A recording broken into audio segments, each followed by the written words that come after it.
Hello दोस्तों, मेरा नाम है प्रणव ओझा और यहाँ पे फिर से एक बार कल के पेपर के अंदर कौन से टॉपिक है आईएमपी, तो वो यहाँ पे हम लोग सॉल्व कर लेते हैं। सबसे पहला क्वेश्चन यूनिट 1 के अंदर जो आ जाएगा वो आ जाता है ऑब्जेक्टिव्स ऑफ इकोनॉमिक प्लानिंग।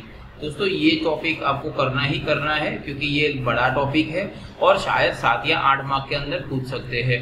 उसके बाद सेकंड क्वेश्चन जो उनका आ जाता है वो यहाँ पे लिखा हुआ है अचीवमेंट्स ऑफ प्लानिंग। ये क्वेश्चन जो है अचीवमेंट्स, ठीक है, ऑफ प्लानिंग, ये क्वेश्चन भी आया हुआ है।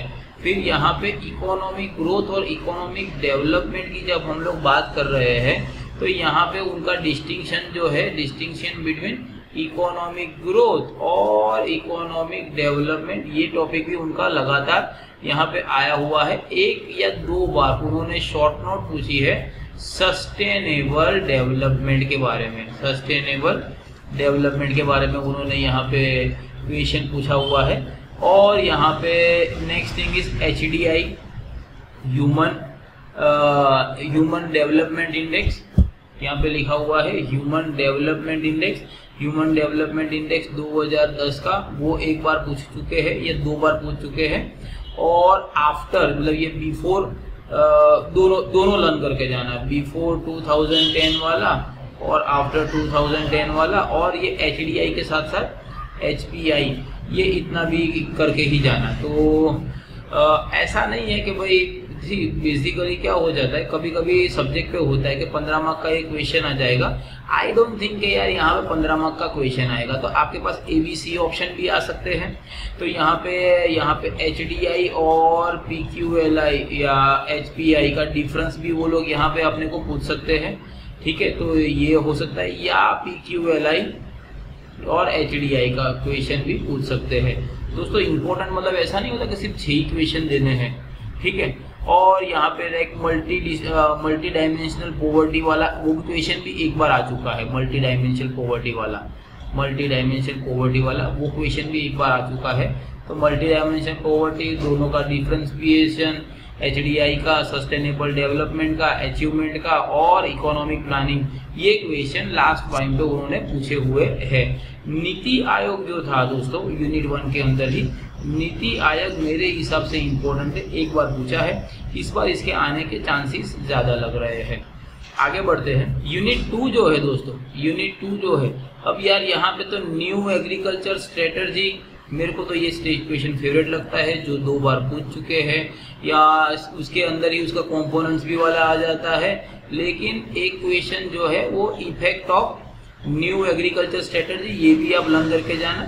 एग्रीकल्चर पॉलिसी, 3 पॉलिसी है यहाँ पे। एग्रीकल्चर पॉलिसी 2000, एग्रीकल्चर पॉलिसी जो है 2000 के बाद यहाँ पे 2013 वाली, अंडरस्टैंड दिस। तो ये दोनों एग्रीकल्चर पॉलिसी में से मुझे ये पॉलिसी ज्यादा लाइकली लग रही है। हो सकता है कि भाई ये आ भी जाए ना भी आए, ठीक है। तो ये 2 वाले क्वेश्चन जो है वो यूनिट 2 में से उतने क्वेश्चन तो आपको करने ही करने हैं। तो हो सकता है कि इसमें से आए कुछ और में, या तो इसमें से कुछ आए, तो उसके हिसाब से इसको लर्न करना पड़ेगा। अब यूनिट 3 में दोस्तों 2-3 चीजें चेंज हुई है, ठीक है। तो जो नहीं चेंज हुई यहाँ पे बोल देता हूँ। इंडस्ट्रियल पॉलिसी 56, 91 और दोनों का डिफरेंस। दोस्तों ये क्वेश्चन तो आपको हर हिसाब से करके जाना पड़ेगा। उसके बाद आपको जो क्वेश्चन करके जाना है दैट इज डिसइन्वेस्टमेंट। इसके अंदर डेटा है, that is disinvestment in India. ये क्वेश्चन भी बार बार लगातार आया हुआ है। और मल्टीनेशनल कॉरपोरेशन वाला क्वेश्चन भी लगातार आया हुआ है। इसके अलावा जो नया चेंज आया है, 2 टॉपिक ऐड हुए हैं। एक है role of private and public sector, ये यहाँ पे ऐड हो चुका है। इंडस्ट्रियल फाइनेंस, ये एक टॉपिक भी यहाँ पे उन्होंने इस बार ऐड करवाया है। तो ये क्वेश्चन भी करके जाना पड़ेगा, ठीक है। और उसके बाद यूनिट 4 इज बेसिकली यूनिट 4 के अंदर 2 या 3 क्वेश्चन है जो बार बार आ चुके हैं। एक तो है बैंकिंग एंड इंश्योरेंस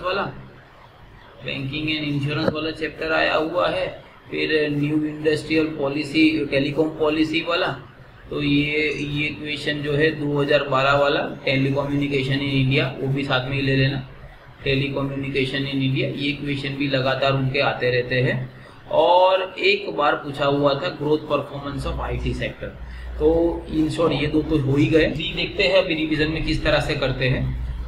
जब अगर किसी के पास पीडीएफ पड़ा हुआ हो न्यू का तो प्लीज़ मुझे सेंड कर देना, और फिर विल ट्राई टू वर्कआउट जो नया आया हुआ है वो शाम के कुछ लेक्चर्स में हम लोग सेट कर लेंगे। तो ठीक है दोस्तों, तो ये इंपॉर्टेंट क्वेश्चन था जो मैं लेके आता हूँ, आप इसको प्लीज़ करिएगा। I wish you all the best for your exam. Good bye, God bless you and जय हिंद।